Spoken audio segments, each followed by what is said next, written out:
오늘 말씀의 제목을 같이 나누겠습니다. 남은 자들과 버림받은 자들. 남은 자들과 버림받은 자들. 본문에 보면 남은 자들이 나오고 버림받은 자들이 나와요. 자, 지금 우리가 사는 세상에는 우상 숭배와 음행이 아주 편만합니다. 어디 가나 우상 숭배, 어디 가나 음행. 이번에도 감천 문화마을인가 거기를 갔는데, 가는 곳마다 이제 뭐 오늘의 운세 같은 거 뽑는 거 있잖아요. 돈 1,000원 주고 이렇게 나무 같은 데 들어가가지고 보면 그 사람들이 들어가지고 서로 연인들끼리 그걸 보면서 내 운세가 이렇대, 나에게 이런 일이 있는데 뭐 이렇게 하는 거 사진 찍고 막 너무 괴로워요. 가는 곳마다 뭐 인사동이든 어디든 가는 곳마다 이 점집들이 얼마나 더 늘어나는지 몰라요. 세상이 이렇게 흉흉하고 이렇게 경기가 안 좋고 살기가 어려우니까 미신들이 더 판을 치고 있는 이런 상황입니다. 세상 문화 자체가 우상을 만들고 있고요, 음행을 또 이렇게 조장합니다. 특별히 동성애자들의 이 어떤 사회적인 문제가 지금 굉장히 많이 대두되고 있는 상황 속에 있어요. 뭐 우리나라는 굉장히 좀 약한 거죠. 다른 나라는 아주 더 심각한 문제로, 사회적인 문제로 지금 이제 어떻게 해결할 방법이 없는 일들이 많이 발생하고 있는 것입니다. 오늘 소개된 두아리라 교회가 바로 이러한 음행과 우상 숭배의 유혹을 적절하게 대처하지 못해서 무너져버린 타락한 변질된 교회입니다. 두아리라 교회를 통해서 우상 숭배와 음행이 가득한 세상에서 우리가 어떻게 살아야 하는지를 오늘 말씀을 통해서 깨닫고, 우리는 이 두아리라 교회가 실패했던 삶을 살아가지 않기를 축복합니다. 두아리라라는 이 지역은 원래 군사적 요충지로서 외세의 많은 침략을 받았고 점령자들이 많이 있었습니다. 평화라는 것을 모르는 그런 도시였습니다. 그런데 로마가 BC 190년에 통치를 하면서 팍스 로마나라고 불리는 세계 평화 정책을 펼치면서부터 전쟁이 이제 그쳐지고 그 두아리라 지역이 평화롭게 되면서 이제는 다른 지역과의 어떤 그런 교역을 하는, 무역을 하는 어떤 요충지로서의 역할을 이 두아리라 도시가 하게 됐습니다. 특별히 두아리라는 버가모와 가까운 거리에 있어서 두아리라가 위협을 받게 되면 버가모 지역도 똑같이 영향을 받았습니다. 요한계시록에 기록된 당시의 두아리라 도시는 상당한 번영을 누렸으며, 특별히 무역협동조합이라는 경제 조직이 다른 어떤 도시보다 발달해 있었습니다. 거의 모든 기능공들이나 숙련공들이 이러한 협동조합, 길드 조직, 이 조직에 속해 있었고, 모든 길드 조직은 자체적인 소유의 재산을 가지고 있었습니다. 그리고 커다란 건설 공사를 수주하여 많은 이익과 또 폭넓은 영향력을 발휘했던 그런 조직이 길드 조직이라고 하는 무역 협동 조합입니다. 그러한 길드 조직을 중에도 두드러진 것은 구리 세공업자들과 염색 세공업자들이었습니다. 주축을 이루는 사람들이죠. 사도행전 16장 14절에 등장하는 두아리라의 자색 옷감 장사 아시죠? 루디아.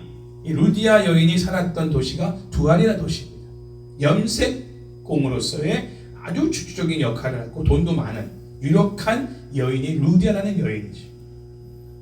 제가 읽어보면 두아리라 시에 있는 자색 옷감 장사로서 하나님을 섬기는 루디아라 하는 한 여자가 말을 듣고 있을 때, 바울의 말을 듣고 있을 때 주께서 그 마음을 열어 바울의 말을 따르게 하신지라.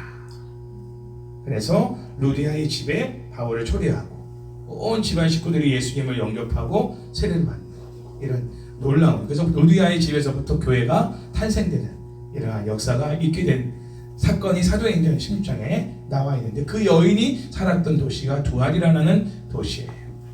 옷감 장사들이 굉장히 많죠. 동대문 같은 이런 도시죠. 이 길드 조직은 특별히 이방 종교와 아주 밀접한 관계를 갖고 있었습니다.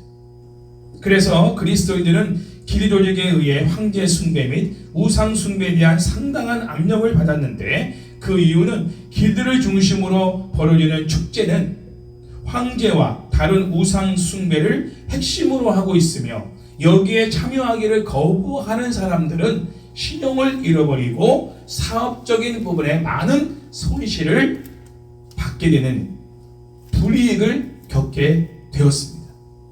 루디아라는 여인이 이런 걸 감수하고 하나님을 믿고 자기 집을 가정교회로 만들어서 사업을 했던 겁니다.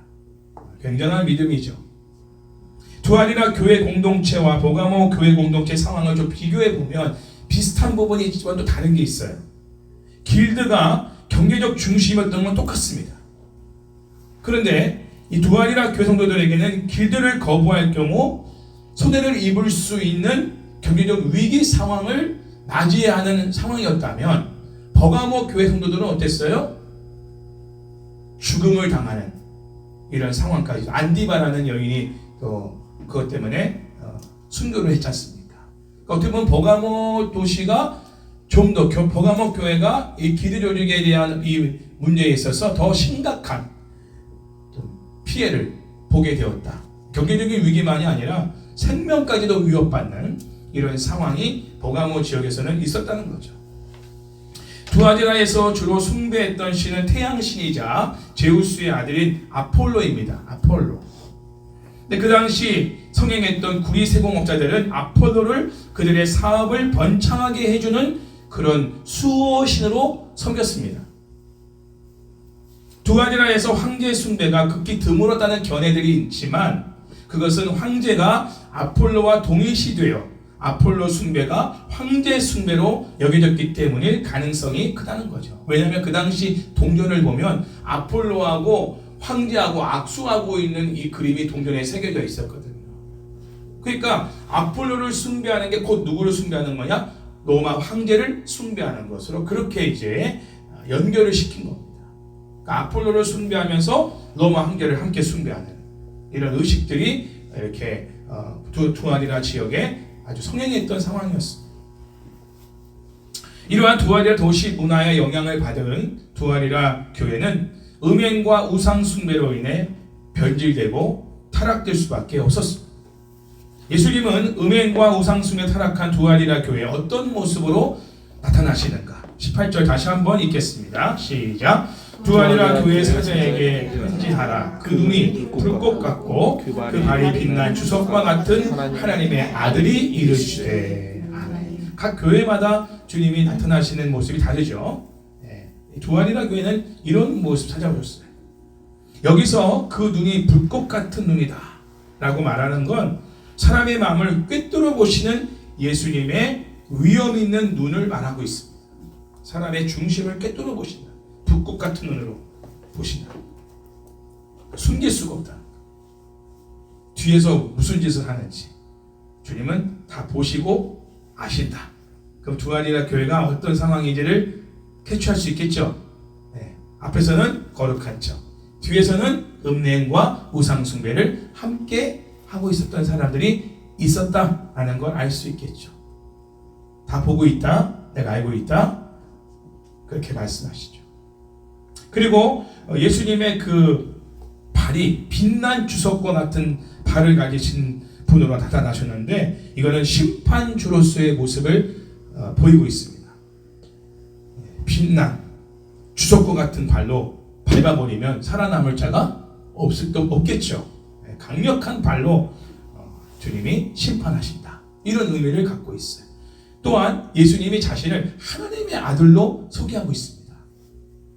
자, 제우스의 아들이 누구라고 했죠? 아폴로. 그 아폴로를 숭배하고 있던 도시가 두아리라 교회예요. 두아리라 도시입니다. 물론 그 아폴로는 황제와 같은 그 동급으로 황제 숭배를 조장하는 상황이 되었는데, 그 도시 자체가 다 제우스의 아들인 그 아폴로를 섬기고 있었기 때문에 하나님의 아들인 예수 그리스도, 이것을 지금 드러내고 계신 거예요. 진짜 하나님의 아들은 바로 나 예수 그리스도다 라는 것을 다시 한번 새겨주시는 거죠. 왜냐하면 아폴로가 제우스의 아들인 걸 대응해서 하나님의 아들 예수 그리스도로 지금 자신을 드러내고 계시다는 거예요. 그 두아리라 상황과 밀접한 연관이 있다는 겁니다. 하나님의 아들로 예수님이 자신을 드러내고 계시고, 예수님의 심판주의 모습과 하나님의 아들로 두아디라 교회에 자신의 모습을 나타내신 것은 두아디라 교회가 하나님 앞에 범한 범죄가 매우 심각한 상황임을 알 수가 있습니다. 그러나 두아디라 교회가 잘못한 것만 있는 건 아니에요. 잘한 부분이 상당히 많습니다. 자, 어떤 부분을 칭찬하시는가? 자, 19절 말씀 읽겠습니다. 시작. 내가 네 사업과 사랑과 믿음과 섬김과 인내를 아노니 내 나중 행위가 처음 것보다 많도다. 많도다. 이 두아디라 교회는 에베소 교회와 버금갈 만한 열심히 특심인 교회였습니다. 특별히 그들은 사업을 했는데 그 사업이 뭐냐? 그냥 어떤 무슨 이런 고집사님이 하는 사업이 아니라 어떤 행위들을 말하는 건데, 그들이 하는 그 행위가 뭐냐? 바로 사랑, 그리고 신실함, 믿음이라고 했지만 신실함, 그리고 섬김, 인내, 다 관계적인 거죠. 하나님과의 관계와 성도들과의 관계 속에서 어떤 모습이 있었냐? 그들의 행함이 어떤 행함이 있었냐면 사랑을 행하고 신실한 관계를 유지하고 섬기고 인내하는 이 행위가 있었다는 거예요. 그것도 처음의 행위보다 나중의 행위가 더 많다라고 하는 걸 보면 정체되어 있는 교회가 아닌 거예요. 점점 성장하는 교회인 거죠. 부흥하는 교회입니다. 겉으로 볼 때는 야, 저 교회 성장하고 있다. 야, 저 교회 부흥하고 있다. 저 교회가 저런 엄청난 일들을 작년에도 했는데 올해는 더하네. 와, 대단한 교회다. 칭찬받고 인정받을 만한 대단한 그런 두아리라 교회 성도들이었던 것입니다. 자, 그렇다면 도대체 뭐 때문에 이렇게 열심히 특심히 처음보다 나중에 이런 행위들이 더 많은 이런 두아리라 교회가 예수님으로부터 엄중한 책망과 심판의 메시지를 받게 되었을까요? 그 이유가 나옵니다. 20절과 21절에 그 이유가 나오죠. 그러나 시작. 그러나 내게 책망할 일이 있노라. 자칭 선지자라 하는 여자 이세벨을 내가 용납함이니 그가 내 종들을 가르쳐 깨어 행음하게 하고 우상의 제물을 먹게 하는도다. 또 내가 그에게 회개할 기회를 주었으되 자기의 음행을 회개하고자 하지 아니하는도다. 아멘. 자, 두아리라 교회 문제가 뭐냐면 자칭 선지자라 하는 여자 이세벨이라는 그 여자가 그 두아리라 교회 안에 있는 주의 종들을 꿰었어요. 그래서 행음하게 하고 우상의 제물을 먹도록 가르치고 미혹하는 그런 영향을 끼쳤습니다. 이세벨은 구약에서 여러분 잘 알죠? 아방의 부인으로 등장하는 인물입니다. 예수님께서 두아리라 교회 안에 들어가 있는 이 여자, 이 존재를 이세벨이라고 이렇게 표현하고 있는 걸 보면 이세벨과 같은 그 영향을 끼치는 그런 사람이다. 아주 음란한 사람이고 우상을 숭배해서 하나님의 백성들을 망하게 만드는 그런 여인이다. 그래서 대표적으로 이세벨을 구약의 인물을 대서 이 여자를 이세벨이라고 그렇게 지칭하신 거예요. 진짜 이름이 이세벨이 아니라. 이 여자가 누군지 어떻게 두아리라 교회에 들어오게 되었는지를 알 수는 없습니다. 알려져 있지 않으니까. 그러나 분명한 것은 이 여자가 스스로 선지자라고 자청하면서 강한 지도력을 그 두아리라 교회에서 발휘했다는 것이죠. 그러니까 엄청난 영향력을 끼쳤다는 거예요. 지도자의 위치에 있었다는 겁니다. 또한 이 이세벨이라는 여인이 자칭 선지자라고 말했다는 건 뭐냐면 내가 지금 가르치고 너희들에게 교훈하는 것은 하나님으로부터 내가 받은 것이다. 하나님이 직접 나에게 계시를 주셔가지고 내가 너희들에게 지금 말하고 있는 거야. 많은 그러한 표현을 했다는 것이죠. 그러니까 주의 종들까지 그렇게 미혹되어 정말 하나님으로부터 그 계시를 받아서 우리에게 이러한 것들을 가르치는 선지자구나. 이렇게 그 여인을 받아들이게 된 거예요. 용납하게 된 거예요. 그리고 그 가르침을 따르게 된 거죠. 굉장한 영향력을 끼친 겁니다. 이 여자가 안 좋은 영향력. 결과적으로 그녀의 이러한 행동이 거짓되고 책망받을 만한 것으로 판명되었지만 이러한 활동이 용납될 수 있었던 이유는 뭐냐면 초대교회 시대에는 여인에게 자유롭게 예언 활동을 할 수 있는 자격이 주어졌습니다. 로마나 아시아 지역의 제사장 직분도 여성들이 참여할 수 있도록 허용되었다는 거죠. 그래서 여자 선지자 이세벨이 교회 안에 들어올 수 있었고 영향력을 끼칠 수 있었던 것은 그 당시의 문화가, 상황이 여자들에게도 예언할 수 있는 기회를 주고 제사장 직분도 여자에게 주는, 지금 목사 안수를 여자에게 줄 거냐 말 거냐 뭐 이런 상황 다 허용된 거예요. 지금 우리 합동충만 아직 통과가 안 되고 모든 교단은 다 여자 목사가 다 가능하게 법이 통과됐어요. 아직 우리는 뭐 51대 49 조금 밀려서 아직 여자 목사 안수는 합동측에서는 아직은 허용이 안 됩니다. 법적으로. 다른 교단은 다 되고 있어요. 어쨌든 그 당시 상황은 모든 여자들이 제사장의 직분을 가질 수 있는 그런 상황이었기 때문에 이세벨이 교회 안에 들어와서 영향력을 끼칠 수가 있었다는 거죠. 버가모 교회는 발람이 발락에게 이스라엘 백성으로 하여금 우상의 제물을 먹도록 그리고 행음하도록 올무를 놓는 것을 가르쳤다고 되어 있는데, 이 두아리라 교회는 이세벨이라는 여자가 행음하게 하고 우상의 제물을 먹도록 미혹하였다라고 주님이 친히 말씀하십니다. 여기서 행음이 먼저 나오는 것은 뭐냐? 우상 숭배보다 이 거짓 선지자 이 이세벨이 가르친 내용 중에 행음이라고 하는 그 행위가 가장 강조되었던, 중요하게 되었던 그런 부분이기 때문에 우상 숭배보다 행음을 먼저 주님이 말씀하고 있다는 거죠. 우상의 제물을 먹는 것은 우상 숭배하는 이교도들의 축제의 모습이며 거기에는 부도덕한 행음의 절차가 그 의식에 포함되어 있었습니다. 이세벨이라 불리는 그 여자가 이 두아리라 교회 공동체로 하여금 우상의 제물을 먹게 하고 행음하게 한 것은 아방의 아내인 이세벨이 이방 우상을 섬김으로 온 이스라엘로 하여금 음행과 우상 숭배의 죄를 빠지게 했던 구약의 사건을 배경으로 하고 있고, 버가모 교회에서는 이런 부류를 니고다당이라고 그렇게 지칭하였고 집단적으로 행동을 했다면, 두아리라 교회의 경우는 이세벨이라는 거짓 선지자 한 사람이 그 역할을 했다는 것입니다. 그래서 우리가 알 수 있는 것은 교회가 변질되고 타락하는 데는 한 사람의 영향력으로도 가능하다. 그러나 그가 지도자의 위치에 있다면 더욱 가능하다라는 것을 우리가 알 수가 있다는 거죠. 예수님은 거짓 여선지자인 이세벨이 사탄의 조종을 받아 주의 종들을 하여금 행음하고 우상의 제물을 먹도록 가르치며 미혹한다는 사실에 분노하고 계십니다. 그 이유는 뭐냐? 그 미혹의 대상이 누구냐? 예수님의 종들이라는 거예요. 예수님이 그 교회를 잘 섬기도록 세운 종들이 미혹당한 거예요. 그 종들을 꾀인 거예요. 성도들을 깨기 전에 먼저 주의 종들을 먼저 미혹하고 타락하게 만드는 장본인이 이세벨이라는 거예요. 어떻게 미혹을 했는지, 어떻게 유혹을 했는지는 모르겠지만 주의 종들이 넘어가 버린 거예요. 그 이세벨한테. 그래서 굉장히 분노하고 계십니다. 특별히 두아리라의 왕성했던 무역 협동조합 중심의 경제 체계에서는 이러한 죄가 매우 적극적으로 노출되어 있을 수밖에 없었습니다. 우상에게 바쳐졌던 음식을 먹는 것은 무역 협동조합의 수호신인 아폴로 황제 숭배의 의식 가운데 반드시 참여해야 하는 절차였기 때문에 그렇습니다. 우상의 제물을 먹는다는 건 그냥 먹는 게 아니에요. 반드시 그 우상 숭배 의식에 참여를 해야 됩니다.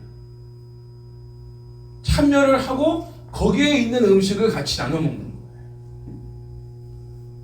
그러니까 우상의 제물만 어디 사서 먹거나 누가 줘가지고 먹는 게 아니에요.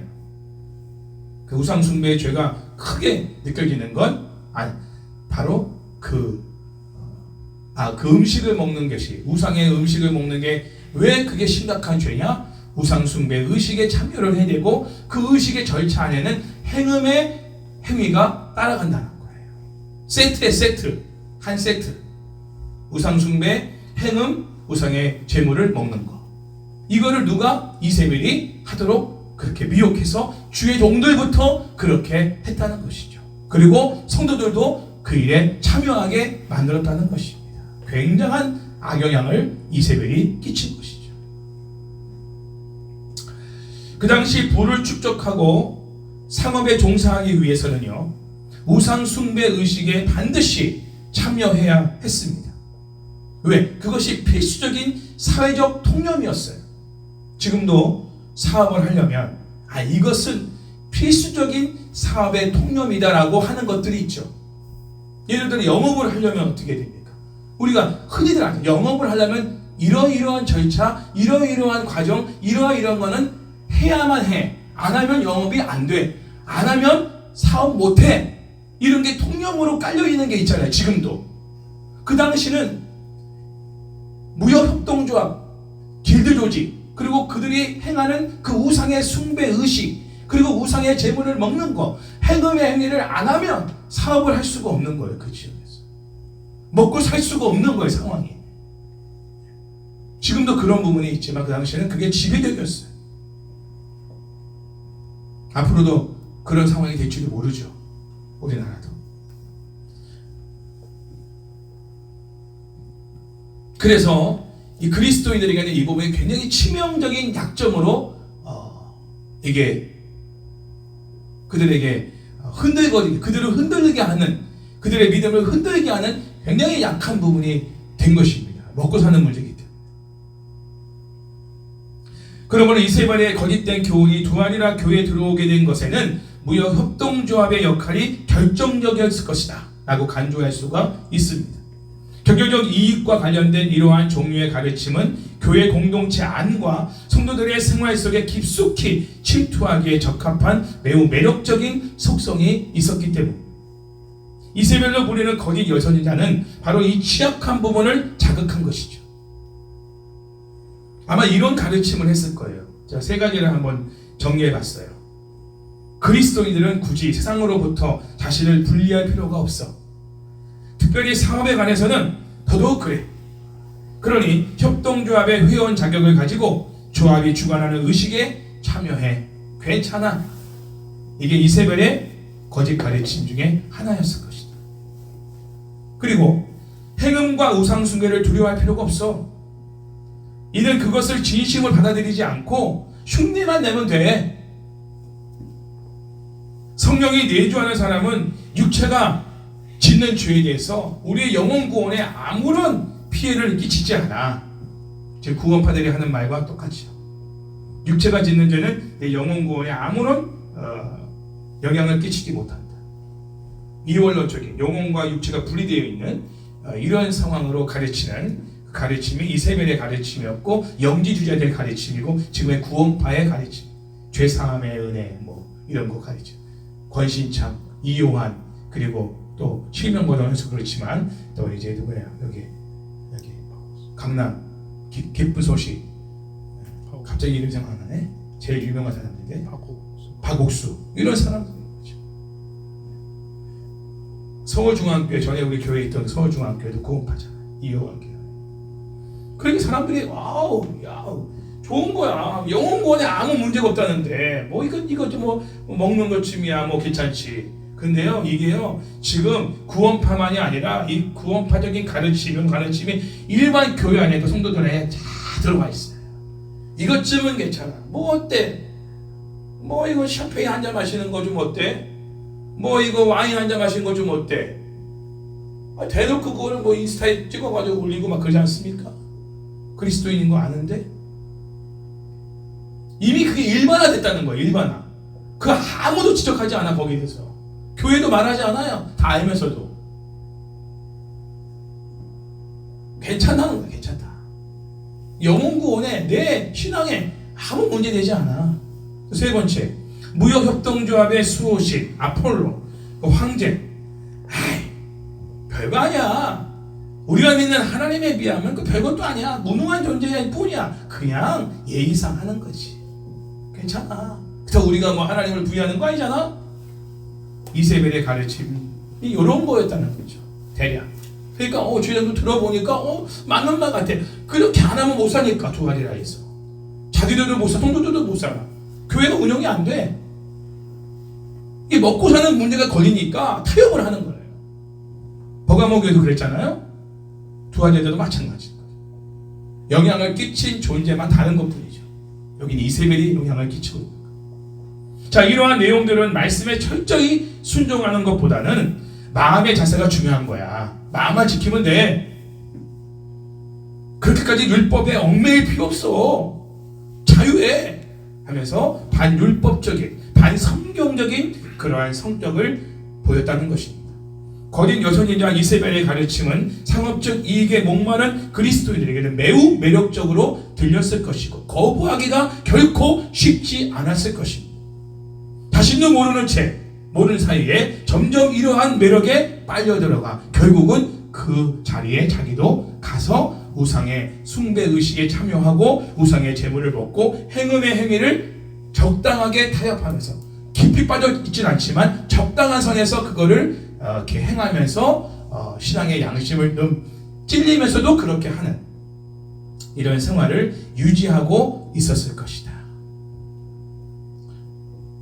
이러한 이세벨의 거짓 가르침은 성도들의 경제적 이익에 대한 이해관계와 맞물려 있기 때문에 처음에는 매우 달콤하게 들릴 수 있지만 이것을 방치할 경우에는 온 교회 공동체의 근간이 뿌리채 흐느리게 되는 결과를 초래할 수가 있었습니다.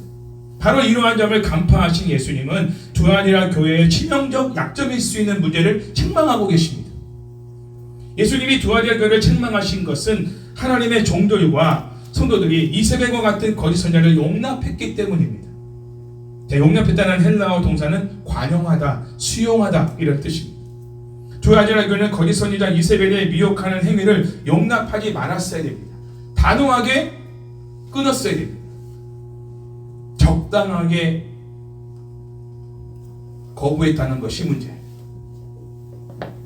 거부하려면 확실하게 거부해요. 여지를 남기면 안 돼. 요거는 취하고 요거는 받아들이고 요게 아니고 아닌 거는 과감하게 아닌 것을 딱 끊어버려야 돼요. 다 끊지 못한 거예요. 마음에 안 드는 것이 있고 신앙의 양심에 걸리는 게 있지만 듣고 보면 틀린 말이 아니거든. 우리를 위해서 하는 말처럼 들리는 거예요. 그럼 두아디라 도시에 그렇게 안 살면 살 수도 없는 거고. 그래서 사업을 많이 했던 교회 아닙니까? 사랑도 많이 행하고 섬김도 많이 행하고 인내도 많이 하고 많은 사람들을 챙기고 돌보는 일들을 하는 교회니까 경제적인 부분이 굉장히 또 중요한 부분으로 좌우할 수도 있는 거죠. 이런 것들을 틈타서 이세벨이 딱 미혹한 것에 그 교회가 넘어지게 된 거예요. 그녀의 가르침이 사탄적이었음에도 불구하고 두아디라 교회는 그것에 대해 적절하게 대응하지 못했습니다. 이러한 행위는 7 촛대 사이에 다니시며 7별을 그 오른손에 붙들고 계신 모든 교회의 머리가 되시고 주권자가 되시는 예수님께는 결코 용납될 수가 없는 행위였던 것입니다. 교회 통치자가 누구냐 이거. 교회를 쥐고 움직이시는 분이 누구냐 이거. 교회의 머리가 누구냐 이거. 예수 그리스도시다. 그런데 적당한 행음, 적당한 우상 숭배, 적당한 우상의 재물을 먹고 누리면서 신앙생활한다? 예수님께는 용납이 될 수가 없는 거예요. 그래 책망하시는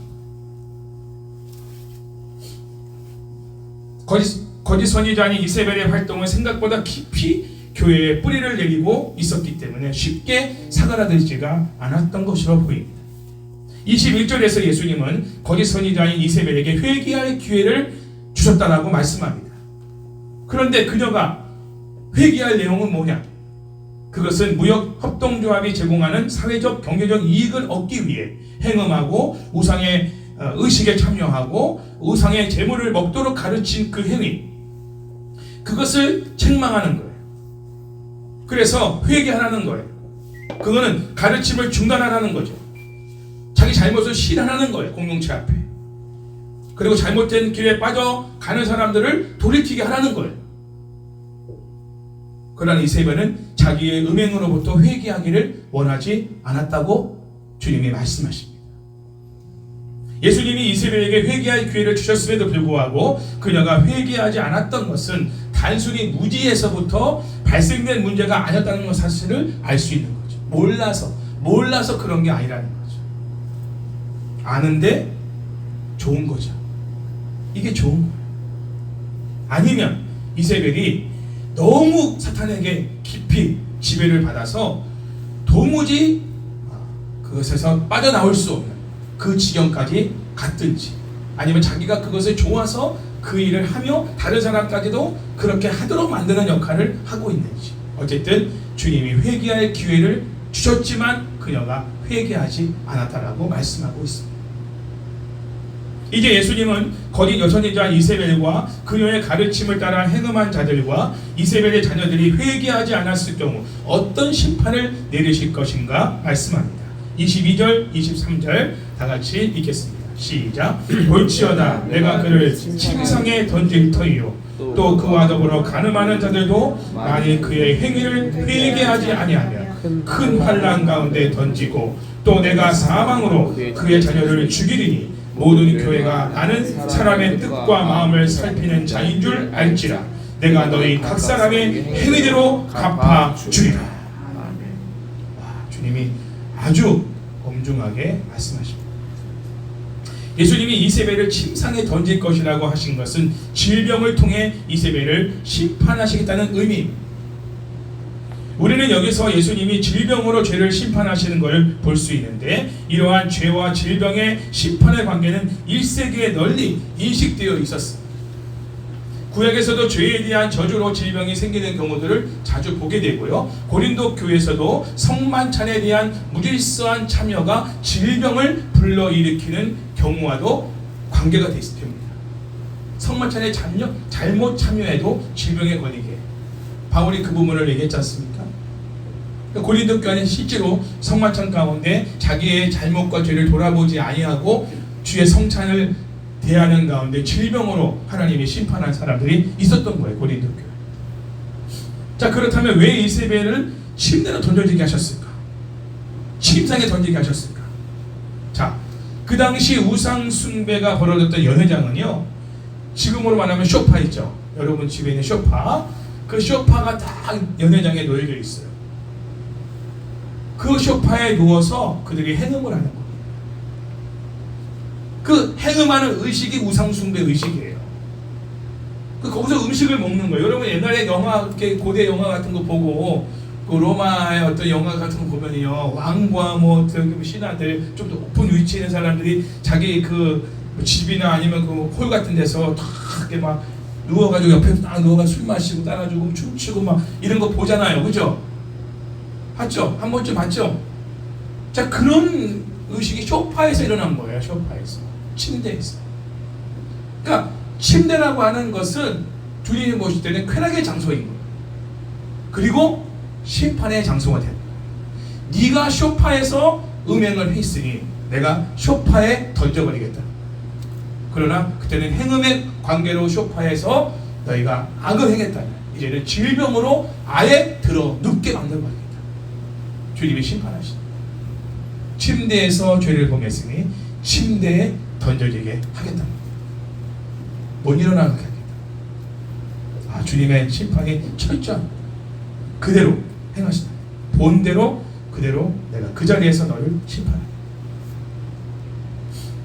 자, 두 번째 심판의 대상으로 이세벨의 이교적 가르침을 용납하고 이세벨의 죄를 따라 함께 행음했던 자들을 언급하시는데, 그들이 회개하지 않는다면 큰 환난 가운데 던져지게 될 것을 경고하고 있습니다.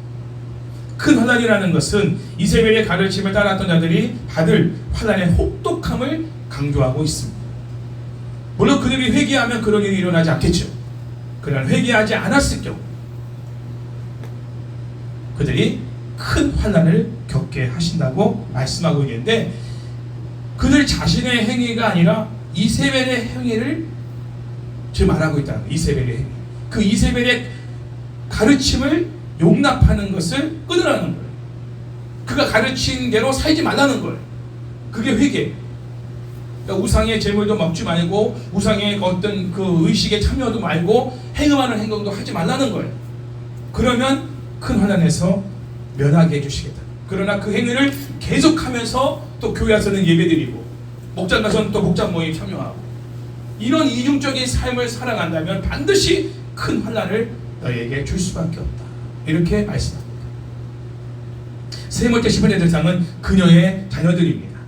이 자녀들은 그녀와 함께 행음하는 자들을 말하는 거예요. 그러니까 그냥 따라서 하는 사람이 아니라 추종자, 제자들이죠. 이세벨의 추종자들, 아주 그냥 핵심 당원들, 이런 사람들에게 회개할 기회조차도 안 주십니다. 그냥 사망을 통해서 그들을 죽이시겠다. 이렇게 말씀하세요.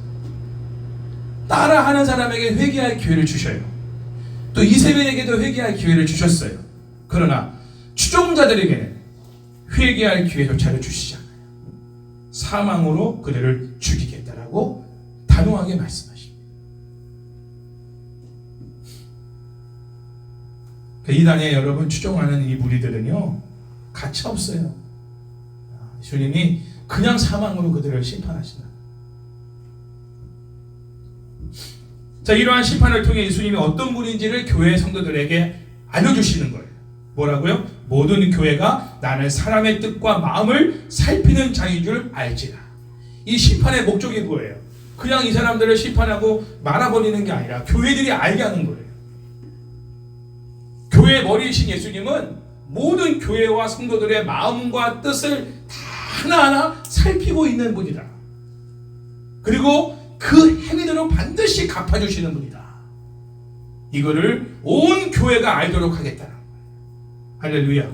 그러니까 다른 교회에서 일어난 어떤 일들, 매스컴에 나와서 교회가 막 수치를 당하고, 뭐 어떤 교회가 무슨 뭐 그루민이니 뭐 어떤 교회는 뭐 법정 싸움을 하느니, 어느 교회는 뭐 재산 가지고 서로 싸우느니, 이런 내용들이 들릴 때 주님은 거기에 대한 심판을 그 교회에 행하시는 것들이 세상의 어떠한 뉴스를 통해서도 우리가 보게 되지만 지금 교회들에게 하시는 말씀이 있는 거예요. 그런 걸 통해서 나는 너희들도 어떻게 마음을 갖고 있는지, 어떤 행동들을 하는지 내가 다 알고 있다. 각 모든 교회들에게 그걸 알게 하시고, 너희들도 행한 대로 내가 반드시 갚을 거다. 이 메시지를 주고 계시다는 거. 할렐루야. 다른 교회의 문제는 우리 교회와 연관이 없는 게 아니에요. 주님이 그걸 통해서, 그걸 드러내심으로 인해서 우리 교회에게도 말씀하시는 거예요. 너희 행위대로 내가 반드시 갚을 거다. 너희도 예외가 아니야. 이 부분을 우리가 들어야 된다는 거죠. 그러니까 우리가 다른 교회는 뭐 손가락질하고 뭐 판단하고 그럴 일이 아니에요. 우리만 잘하면 되는 거예요. 그렇죠? 그리고 우리가 선한 영향을 끼쳐서 다른 교회들도 우리를 통해서 그들도 회개할 기회를 얻고, 할렐루야. 우리 교회 사명이죠. 우리를 통해서 믿지만 믿는 것 같지 않은, 그렇죠? 교회는 다니지만 정말 진실하게 거룩하게 살지 않는 이 두아리라 교회 같은, 버가만 교회 같은 그런 회개하지 않는 성도들이 교회 안에 많단 말이에요. 그들에게 참된 믿음이 뭐냐, 참된 순종의 삶이 뭐냐를 보여주고 들려줌으로 인해서 그들이 회개할 기회를 얻을 수 있도록, 이게 또한 이 시대의 중요한 교회의 사명인데 아무나 이 역할을 할 수는 없죠. 정말 주님이 인정하실 만한 서머나 교회 같은, 그죠? 나중에 소개되는 필라델피아 교회 같은 이런 교회 외에는 샘플이 될 수가 없는 거예요. 하나님 우리 한가족교회를 그런 교회로 먼저 거룩하게 하시고 거룩한 교회를 세우는 그러한 역할들을 하게 하시는 줄 믿습니다.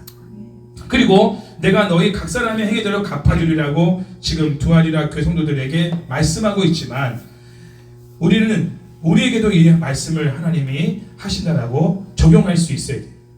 예수님은 우리의 마음과 생각을 세밀하게 살피시고 가장 정확하게 아시는 분이시므로 각 사람의 행위대로 갚아주시는 일은 가장 공정하게 이루어질 것이며 그것에 대해 누구도 이의를 제기할 수 없을 것이라는 거죠. 이제 두아리라 교성도들 중에 이러한 이세벨의 끊임없는 행음과 우상 숭배 유혹을 이겨낸 성도들이 있어요. 자, 이들에게 주님이 주시는 메시지입니다. 24절 말씀 시작. 두아리라에 남아있어 이 교훈을 받지 아니하고 소위 사단의 깊은 것을 알지 못하는 너희에게 말하노니 다른 짐으로 너희에게 지울 것이 없노라. 아멘. 할렐루야. 예수님은 이세벨의 거짓 가르침을 쫓지 않았던 성도들을 가리켜 두아리라의 남은 자들이다, 이렇게 표현하십니다.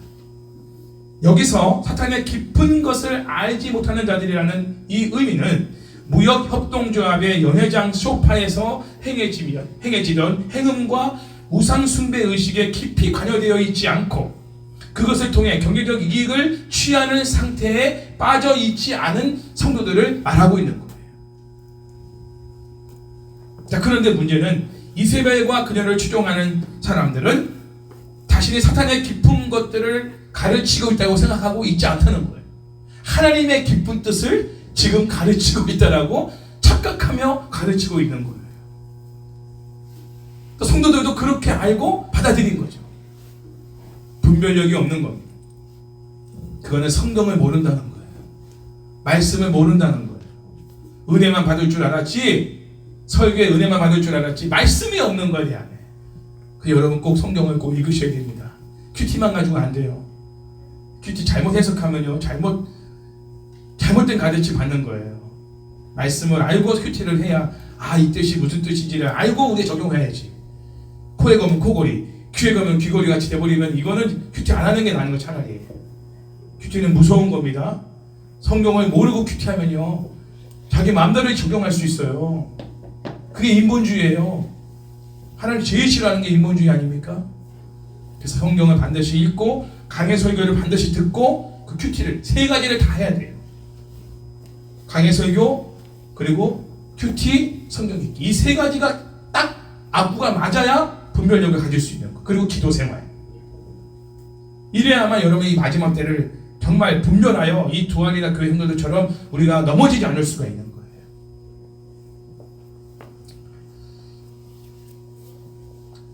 이들은 교회 공동체 안에서 하나님의 깊은 교훈과 사단의 깊은 교훈 사이의 경계를 허무는 교묘한 거짓 가르침을 행한 사람들입니다.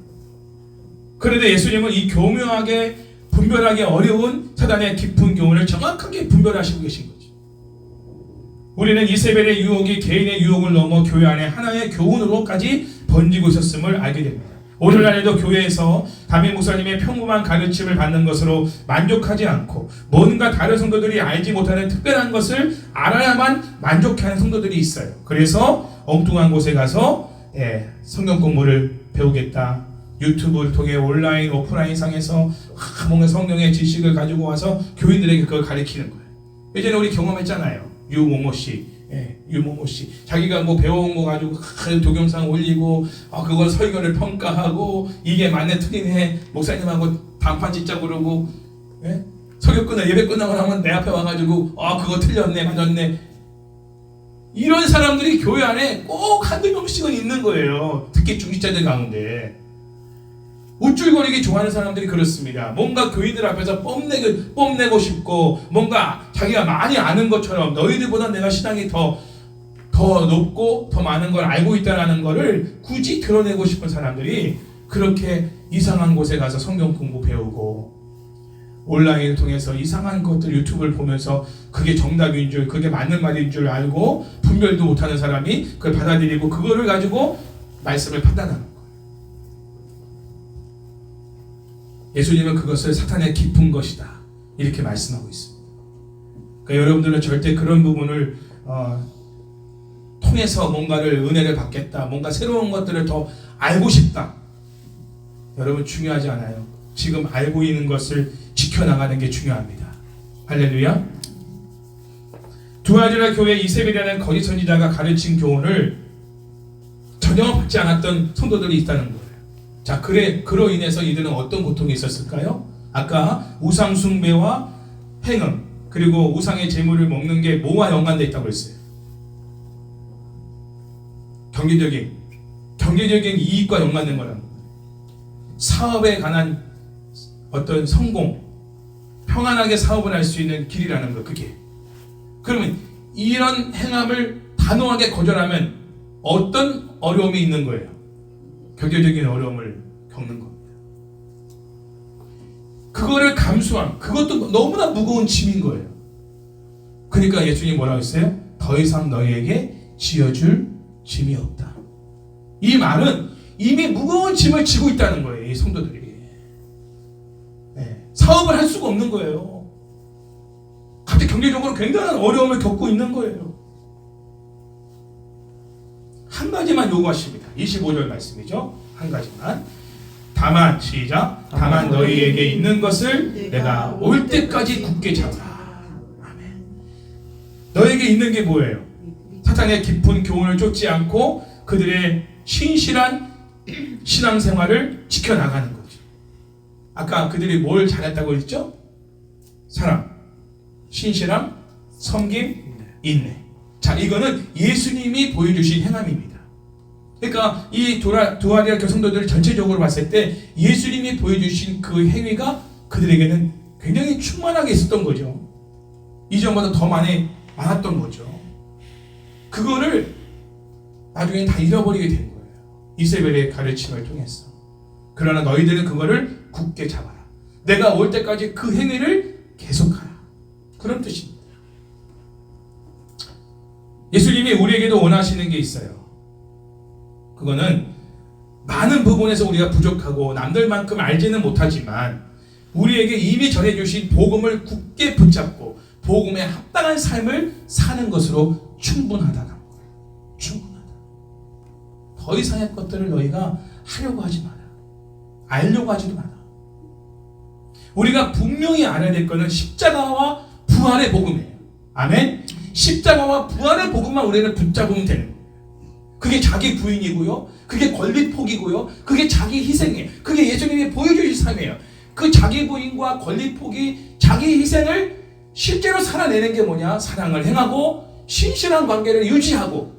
다 좋은 사람들끼리만 있는 건 아니잖아요. 원수 같은 사람하고도 신실한 관계를 유지해야 되는 거예요. 그러려면 용서가 돼야 되는 거겠죠. 섬기고 인내하는 거. 자, 이게 바로 십자가의 삶인 거예요. 이게 복음의 삶인 거예요. 복음을 살아낸다는 건 결코 쉬운 일이 아닙니다. 엄청난 손해를 보는 삶이에요. 인간관계에서 경제적으로, 영적으로, 육체적으로 모든 상황에서 정말 우리가 예수님처럼 십자가에 못 박아 죽지는 않지만 그거에 100만 분도 안 되지만 그 고통에 우리가 함께 동참하는 삶을 사는 거예요. 그 고난이 없이는 영광이 없는 거죠. 주님이 보여주잖아요. 그래서 십자가와 부활의 복음을 우리가 붙들고 살아가는 자체가 자기 희생, 자기 부인, 권위폭인데 그것이 공동체 안에서는 가정이든 교회든 사회든 간에 사랑과 신실한 관계를 유지함과 섬김과 인내로서 그것이 드러나는 거예요. 그 행위를 주님 오실 그때까지 끝까지 붙잡고 있으라는 거예요. 그거를 주님이 이세벨의 가르침에 타협하지 않았던 성도들에게 요청하는 단 한 가지의 요청인 것이. 제가 한동안 굉장히 내적인 싸움이 많았습니다. 특별히 이 세금 문제 가지고. 네. 한 100만 원 정도가 손해봐요. 한 달에. 100만 원. 뭐 구체적인 상황들을. 한 달에 100만 원씩 이게 이제 우리가 혜택을 못 받는 거예요. 뭐 지금도 생활이 사실은 여의치 않은데 그게 없다고 한다면 굉장히 더 힘들어지겠죠? 제가 그래서 굉장히 내적 싸움이 심했어요. 목요일 거 가기 전까지.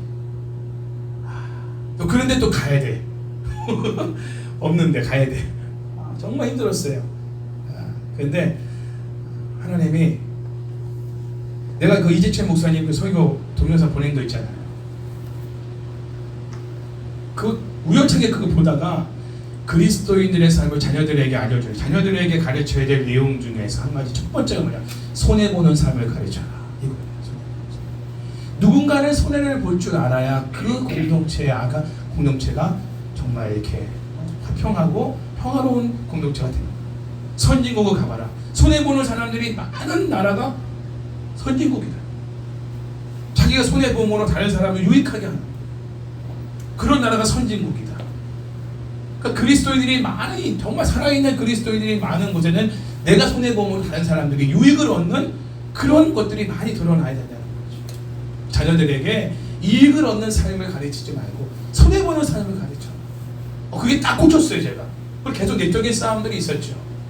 물론 결정을 했어요. 마음으로. 그러나 결정을 내리고 행동으로 옮기는 것은 쉽지 않아요. 왜냐하면 현실적인 문제를 뛰어넘어야 되거든요. 그건 믿음이 필요한 거예요. 근데 하나님이 수요일인가 저에게 믿음을 주셨어요. 그 믿음 가운데 아이들 선포를 해버렸어요. 우리 아이들한테. 아빠 이제부터 그거 신고할 것이고 이제 다음 달부터 끊어질 것이다. 나는 원래 말이 앞서는 사람 아닙니까? 그러니까 말을 해놓고 나면 실천을 해야 돼. 그러니까 말을 하느니 먼저 입을 열게 자녀들한테 아빠 이거 신고할 거야. 엄마 이름으로. 엄마한테 갔으니까. 그럼 아마 이런 일들이 있겠지만 그러나 나는 할 거야. 왜? 하나님이 기뻐하시고 주님께 계속 물었어요. 내가 원하는 것을 하지 않게 하시고 주님이 원하는 것을 선택하게 해주십시오. 왜? 나의 주인은 주님이시니까. 근데 주님이 나보러 계속 한 3-4번을 사인을 줬어요. 그 이제 저 목사님 그 동영상을 우연찮게 보면서 쐐기를 박아버렸어요. 손해보는 삶을 살아라. 그게 그리스도인의 삶이다. 내가 살았던 삶이다. 그러나 그게 결코 손해가 아니다. 그 확신을 주신 거죠. 알겠습니다. 순종하겠습니다. 딱 결정을 마음에 내리고 나니까 얼마나 마음이 편한지. 그러고 개뿔도 없는데 부산에 내려간 거예요. 편안한 마음. 뭐 이거니까 하나님이 허락하셨으니까 하나님이 어쨌든 후가 됐든 전이 됐든 감당해 주시겠지. 이런 믿음으로 안 그랬으면 제가 그 상황을 누릴 수가 없었을 거예요. 그럼 내 표정에 다 드러나면 애들도 우리 집사람도 누릴 수 있겠습니까? 똥심으로 가까이 있었는데 계속 야 그거 얼마짜리야 그거 야 그거 먹지 마 이거 먹어 그랬을 거 아니겠어요? 아 그게 뭐 여행이야 안 가는 게 낫지 사람이. 하나님께서 내 마음을 수요일 날 결정하게 하시고 확정되게 하시고 이건 이제 컴퓨터로 올리는 것만 이제 하면 돼요. 그러고 나니까 얼마나 마음이 편한지. 손해보는 삶을 살겠습니다. 대신 주님이 고 빠져나간 거 책임져 주십시오. 그거죠. 그러니까 믿음이 와야 그게 손해보는 게 감당이 되는 거예요. 믿음이 안 오면 절대 이 상황 속에서는요 계속 두 마음이 싸우게 되는 거예요. 그래서 믿음을 달라고 기도하는 거죠. 하나님 저 믿음 없습니다. 주님이 이걸 채워주시고 감당해 주실 거라는 믿음이 없으니까 믿음 주십시오. 믿음 주시니까 제가 이제 그 부분에 대해서 알겠습니다. 손해보겠습니다. 이거 나간 거예요. 하나님 결코 이는 어떻게 하실지 기대가 됩니다. 할렐루야. 그리고 이렇게 기도해서 하나님 감사합니다. 그동안 꽤 오랜 기간 동안 이 상황을 누리게 하시고 살게 하시고 아이들도 고등학교 졸업하고 대학도 공부할 수 있는 이런 기회를 지금까지 누리게 하신 것에 대하여 진심으로 감사를 드립니다. 때가 되어 이제는 탈출할 상황이 된 줄로 믿습니다. 우리 은정이 하면 이제 우리 벗어나는 거예요. 할렐루야. 이제 그 딱지를 띄는 거예요. 우리 은정이가 그래요. 그래 딱지를 띄는 거구나. 그 딱지가 이제 우리에게 달라붙어 있지 않아. 우리는 자유인이다.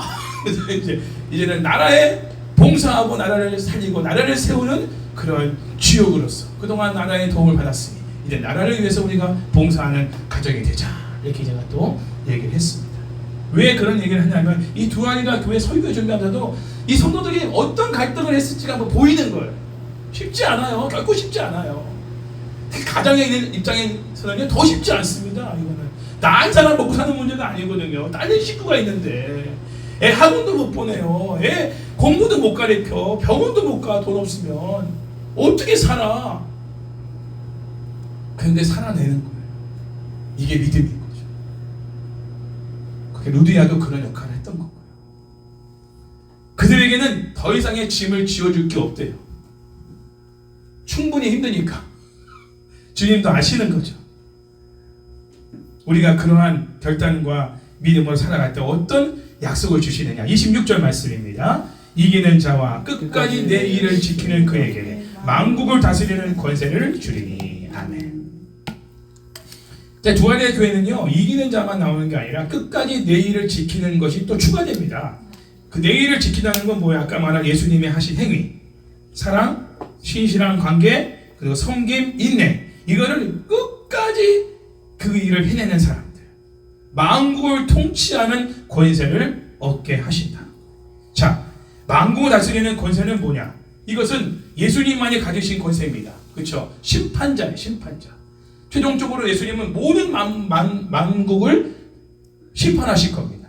그 심판을 우리와 함께 공유하겠다는 거예요. 할렐루야. 우리도 그 심판자의 자리에 앉아서 그 일을 하게 하시겠다는 거예요.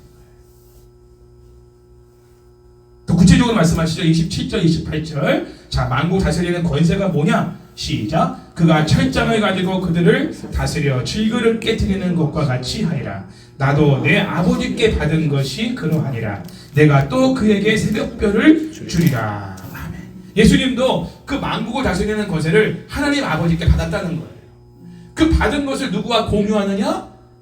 이기는 자, 끝까지 내 일을 행하는 자, 그들에게 같이 그 심판의 권세를 행하도록 하겠다는 거예요. 철 지팡이로 원수들을 쳐서 질그릇 깨뜨리듯이 그들을 쳐서 심판하는 그러한 역할을 하게끔 하시겠다는 거예요. 이 새벽별이라는 것도 뭐냐면은 심판의 어떤 상황을 말하고 있는 거예요. 새벽별. 예수님이 새벽별이시죠. 근데 그 새벽별을 죽이라. 이 말은 뭐냐면 너희도 심판할 권한을 주겠다는 거예요. 와, 우리가요 심판자에 서가지고 우리를 학대하고 힘들게 했던 사람들, 우리를 미혹하게 했던 사람들, 우리가 경제적인 손해와 어려움을 겪는 데 있어서 우리를 조롱하고 멸시하고 우리를 쫓아내고 우리를 힘들게 했던 모든 사람들을 철 지팡이로 그들을 깨트려버리는 이러한 일을 우리로 하여금 하게 하시겠다는 거예요. 와, 엄청나지 않습니까? 아주 시원하지 않습니까? 주님의 약속인 거죠. 마지막으로 29절 시작. 귀 있는 자는 성령이 교회들에게 하시는 말씀을 들을지어다. 아멘.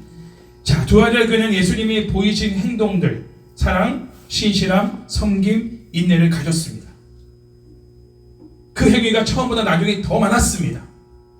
그러나 취약한 약점이 있었죠. 물질의 문제를 뛰어넘지 못했어요. 경제적인 문제를 뛰어넘지 못했어요. 먹고 사는 문제를 뛰어넘지 못했어요. 교회 안에 자칭 선지자는 이세벨의 교훈, 행음과 우상숭배 의식에 적절하게 적당하게 참여하고 적당하게 그들과 함께 어울려 지내면서 사업을 하면 너도 신용과 성공을 보장받을 수가 있어. 괜찮아. 하나님이 그 정도는 인정해 주셔. 봐주셔. 그래서 결국은 신앙까지 배도해버린 사람들이 있고 이세벨을 추종하는 사람들까지 생기게 되었고 교회가 완전히 타락하게 되었어. 그래서 심판을 면치 못할 상황까지 이르게 된 거예요. 심판을 예고하신 거죠, 예수님이. 그러나 그들 중에도 남은 자들이 있었다는 거예요. 남은 자들. 이세벨의 가르침을 쫓지 않았던, 그 손해보는 삶을 선택하고 굶어 죽는 한이 있더라도 나는 주님이 나에게 가르치신, 사도들이 나에게 가르쳐준 그 복음을 끝까지 붙들고 그 복음에 합당한 삶을 이 두알이라 도시에서 살아내리라. 아까 찬양했죠, 우리가. 하나님의 자녀의 명예를 지켜나가는, 하나님의 자녀로서의 그 명예를 지키며 살아갑니다. 내가 굶어 죽더라도 정정당당하게, 정직하게, 진실하게 하나님 앞에서, 사람 앞에서 내가 명예를 지키며 살아가겠다. 한 사람들, 그 사람들에게는 만국을 다스릴 권세를 그들에게 주리라 하는 주님의 약속의 말씀을 받게 된 것이죠. 이제 우리도 경제적인 상황이 어려운 이 시국에 조금만 눈을 돌리면 정말 타협할 거리들이 너무 많고 우리를 미혹하는 것이 너무 많아요. 그래서 우리의 시선을 주님께 고정하고 주님의 일하심과 전능하심을 우리가 경험할 수 있도록 우리 시선을 주님께 고정하는 것, 그리고 이미 받은 그 복음의 말씀을 우리가 굳게 붙들고 살아내는 것 쉽지 않아요. 치열한 내적 싸움을 싸워야 돼요. 내 안에 내 인간적인 생각과 마음을 주는 육체의 생각이 있거든요. 그거와 싸워서 믿음으로 이기고 손해보는 삶을 과감하게 살아갈 때 하나님이 그 이기는 자에게, 그 행위를 끝까지 지키는 자에게 만국을 다스리는 권세를 주신다. 그 남은 자의 편에 우리가 속하여 살아갈 수 있기를 바랍니다. 버림받은 자는 정말 불행한 인생이에요. 잘 믿다가 마지막에 버림받으면 이게 정말 손해도 보통 손해가 아니지 않습니까? 처음 믿은 믿음을 끝까지 지키고 이기는 자로서 승리자의 대열에, 그리고 심판자의 대열에서 우리가 만국을 철장으로 질그릇 깨뜨려버리는 이 권세를 가지고 그 권세를 행사할 수 있는 그러한 우리 한가족교회 모든 성도들로 끝까지 살아가기를 주의 이름으로 축원합니다.